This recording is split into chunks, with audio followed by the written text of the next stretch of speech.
দুধের এইডস নিরোধক ভূমিকা। ভূমিকাগুলো নিম্ন দেওয়া হলো।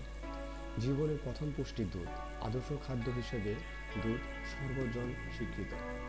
সম্প্রতি আরেকটি নতুন গুণ আবিষ্কৃত হয়েছে, দুধ এইডস এর ভাইরাসের বিরুদ্ধে কাজ করে। দুধ এইডস এর ভাইরাস নয়, গনোরিয়া, ক্যামাইডিয়া ইত্যাদি ব্যাকটেরিয়ার বিরুদ্ধেও কাজ করে। গবেষকেরা বলেন দুধে আছে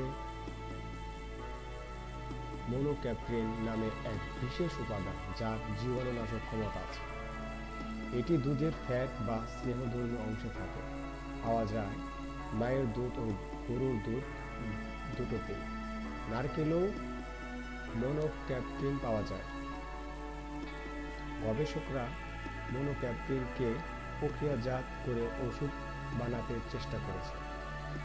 মার্কিন গবেষক হ্যালডর প্রসার কিছু জীব জন্তুর উপর এটি নিয়ে পরীক্ষা চালাচ্ছে। সফল হলে আশা করা যায় গোটা মানবজাতি উপকৃত হবে।